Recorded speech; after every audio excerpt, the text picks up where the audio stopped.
Yan na. Kado na ba ako? Baka mas lalo akong pag-initan ni Ma'am Vian yan eh.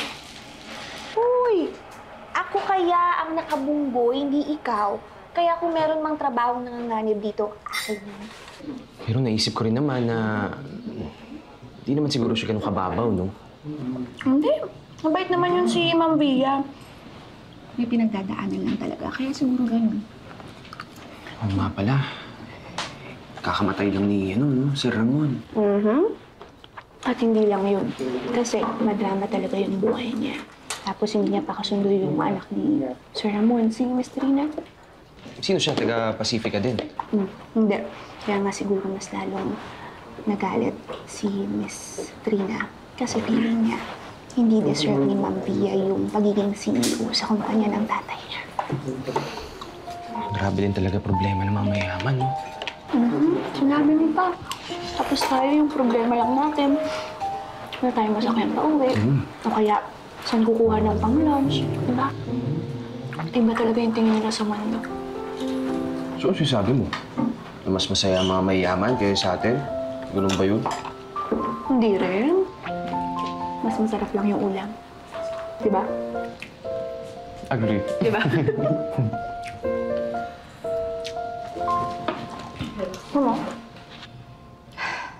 About the letter I sent. Ah, yes. That is what I came here for, Via. Alam mo, Trina, I don't want to have a misunderstanding with you. Misunderstanding. I think everything is quite clear.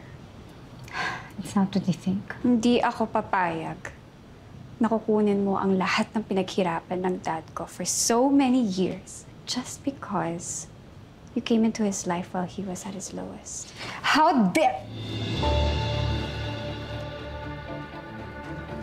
How dare you even think na pinakasalan ko ng si Ramon na daddy mo para makuha ko ang lahat ng to? Bakit? Anong sasabihin mo? Na minahal mo ang daddy ko? Yan din ba ang sinabi mo sa lahat ng mga sinamahan mong lalaki before you met my dad? I forgot. Wala ni isa sa kanila ang pinakasalan ka. Daddy ko lang ang naloko mo. Basahin mo yan. Ipakita mo sa lawyer mo. Because I assure you, habang nakaupo ka dyan sa likuran ng desk na dating pwesto ng daddy ko, I will make sure of one thing, that every minute you spend here will be hell. At hindi ako titigil hanggat hindi kita na itatapon palabas ng building na ito. Alam mo, Trina, ikaw na rin nagsabi. Ako ang pinakasalan ng daddy mo. So, ang ibig sabihin nun, 1/2 of everything he owns ay akin.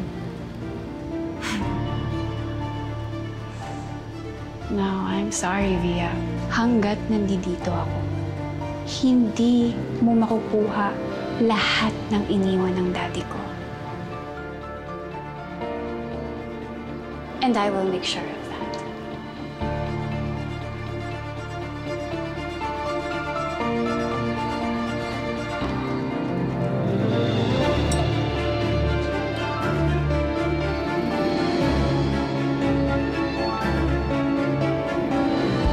Saan na bala si tita? No, saan galing yung tanong na yan? Bakit? Wala lang. Naalala ko lang, di ba? Dati naman, dalas akong pumunta sa inyo, kaya naging close ko na rin naman si tita. Okay naman siya. Ganun pa rin. Ay, mataas ang yung sugar. Alam mo, kasalanan mo yun. Bakit naman ako? Kinalaman ko dyan. Eh kasi palagi mo siyang dinadalhan ng pitchy-pitchy nun eh. Ah, oo nga pala, no? Namiss na ba niya? Di bale, one time, pupunta ako sa inyo at meron akong dalang pichi-pichi. Mataas nga yung sugar, di ba? Kulit mo talaga. Grabe ka naman. Sino matawag?